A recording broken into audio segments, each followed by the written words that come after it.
With Rocketman, suspect what Taron Egerton plans to do next. Los Angeles. Now that Rocketman has rocketed us to worldwide box office earnings of more than $1 million, Taron Egerton, who plays Elton John in the musical biopic and works tirelessly to promote the film, plans to lie down for a really long time. No word yet on when Taron will return, if at all, as Eggsy in a third Kingsman movie. But what's sure is that he will be seen as Rian in the much-awaited The Dark Crystal, Agent, Resistance series, which premieres on Netflix on August 30th. In the action-adventure drama, a prequel to Jim Henson's 1982 The Dark Crystal, Taron stars with Caitriona Balfe, Helena Bonham Carter, Hamill and Alicia Vikander. The British actor is also back as the singing and talking voice of Johnny, the teenage gorilla in the animated sequel, Sing 2, to be released in 2021. Meanwhile, Taron is earning critical praise in director Dexter Fletcher's Rocketman, which also features Jamie Bell, Bernie Taupin, and Richard Madden, John Reid. Excerpts from our interview with Taron in London. I was surprised by how much I enjoy wearing hot pants. Many things. The costumes are such a triumph in this film. Julian, who I've worked with before, is an extraordinarily gifted designer. We don't replicate Elton's costumes or songs exactly. We love the songs. We're inspired by them, so we pay homage to them by subtly reimagining them. And we hope that the audience will feel excited by that as we are. So, the costumes I had in the movie, like the orange neoprene I wear in Rehab, is such an amazing achievement because it's so Elton, but it's a new thing.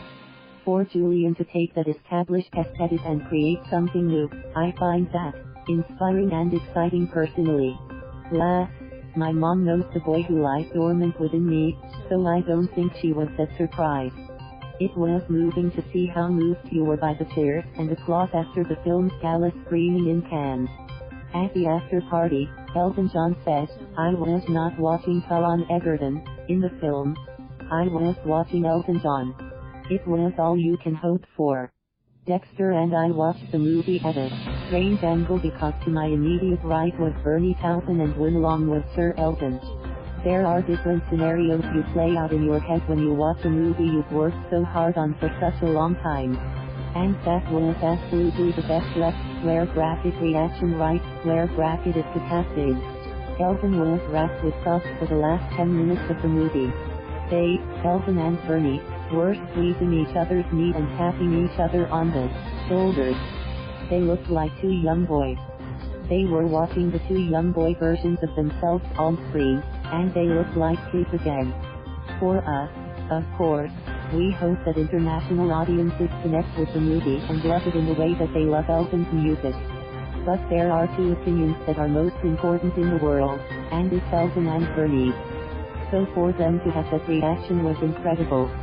When Elton became emotional, I do have a tendency to get a little bit weepy at times, and that was one of them. Yes, I still listen to the songs for pleasure, which is a testament to how wonderful they are. Also, over the past few months, Elton and I have had this incredible experience of performing together. The music is now always going to be something extra special and important. It has also led me to explore some of his more obscure album tracks. The diversity and range and what they, Elton and Bernie, have produced, there are hundreds of songs. And you'll discover a gem that you haven't heard before. I didn't really know the song Hercules before the movie. Dexter included it in the soundtrack for the moment when Elton starts to become successful. I recorded a version of it just before Don't Go Breaking My Heart, then Honky Cat. It's been such a joy to get to grips with those more obscure songs. It's amazing music. That's interesting because Elton is told that line by an extraordinarily talented performer. But that guy strumped on stage drinking whiskey, sweating, looking like he's going to fall off the stage any minute, giving this electric performance.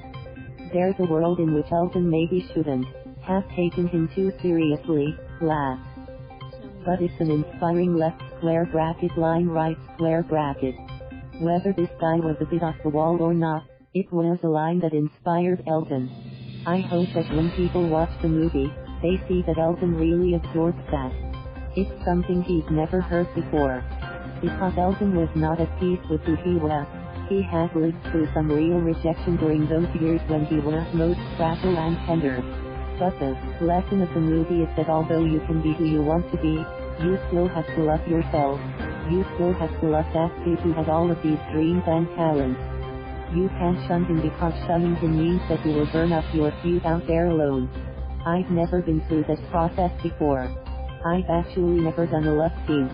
I've done some nudity, but never a love scene. It was absolutely fine. It's, of course, hard work. It's an artificial thing to go through, but not if you're working with an actor who you get on with as well as Richard and I do, and you are able to discuss it candidly and navigate the difficulties effectively. There was no element of awkwardness or strangeness. We could laugh about it.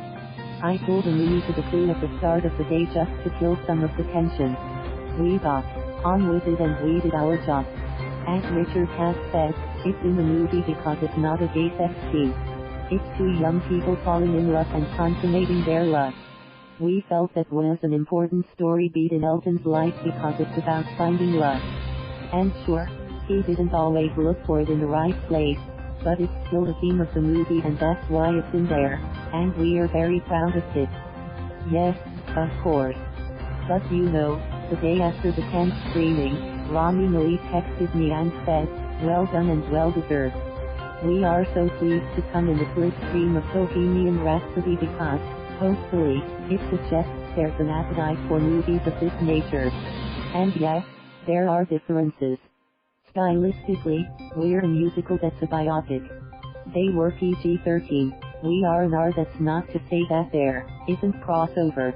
They're two celebrations of two hugely revered musical acts. So all of us who were involved with the making of the film are hoping that that will only help us, because it reflects an appetite for celebrations of music. It seems that we are in an age of that. I'm going to lie down for a really long time, laugh, and enjoy my summer. Email, revnehale_5585@yahoo.com. Follow him at //twitter.com/MikhailRubin. Thank you for watching. Please subscribe.